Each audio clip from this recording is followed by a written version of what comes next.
state-owned short-term insurer SASRIA received claims amounting to 32 billion rand from businesses affected by the July civil unrest in the country. Only about 12 billion rand has so far been paid out. SASRIA aiming to pay out all claims, they say, by March of next year. So Zamanguni Mzimela is a small business owner based in Umlazi in Durban, and she's all but given up hope on her claim being processed. Since the forced closure of her shop, she's not been able to reopen it. This is now months later. She joins us now to share some of her dealings with SASRIA. But Zamanguni, thanks very much for your time this morning. I want us to begin, though, when the looting and the violence first began and the advice that you were given to close up shop. Take us back to that day. So I was told that I need to close the shop at 2:30. Yeah. And then that's what I did. I went home, and then later on, around about 8:30, I then received a call from the security guards telling me that the riots had started. I made my way there to the shop, and when I got there, already there was thousands of people there. So there was nothing I could save at that time, and yeah, they had already destroyed the shop. Sure. It didn't occur to you, as I'm sure it didn't occur to many, many other shop owners, when you were given the advice to close up shop, to pack up your supplies in the store? No, it didn't. Yeah. Mainly because I had the idea that the people around the community knew, though, that the shops there were black-owned small businesses. So I didn't think that they will loot small businesses which were black-owned, which they benefited from. Was there anything that you could save? The only thing I could save was some of my shelving.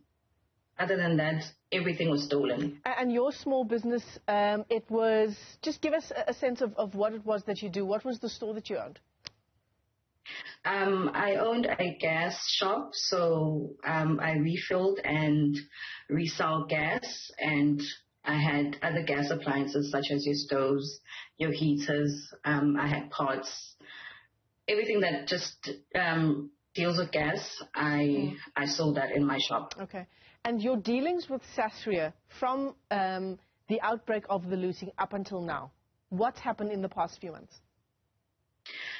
I haven't had any response from them. I applied, and yeah, it's just been quiet.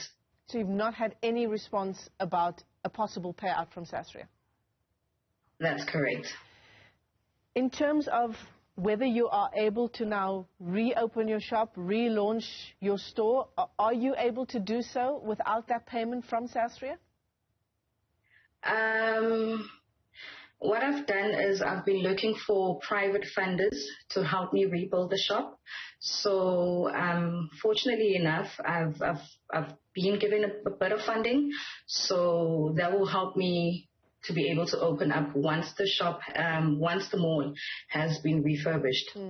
And when will that be?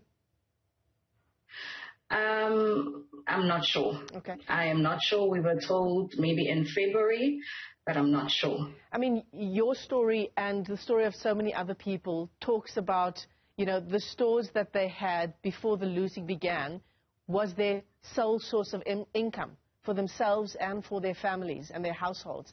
How have you been able to cope over the past few months? I'm not sure how I'm able to cope because this was the only source of income for my family. We're a family of 6, and we all depended on the shop. So I had left my teaching career to focus on the shop. So there's no income coming in, and yeah, we're just living. I don't know how, but yeah. Zamanguni, what is your plea to SASRIA at the moment? Because surely your story is the story of thousands of other small business owners who were impacted by the looting. My plea is for them to actually try to speed up the process because, as I did mention, some of us are dependent on our small businesses. So if they could just speed up the process, give us feedback so we know what's going on. Yeah, that's about it. I mean, you talk about your own family being affected in terms of income. Were there people who were employed in your store as well? Yes, I had 2 people that I had employed. I had my mother also working there at the shop. So, yeah. Incredibly difficult circumstances there. Thank you for talking to us this morning, giving us a real-world example of how the looting and violence in parts of KZN and Johannesburg and Gauteng, pardon me, have impacted small businesses like that of Zamanguni Mzimela, who was a small business owner at a mall in Umlazi. Thanks very much for telling us your story this morning.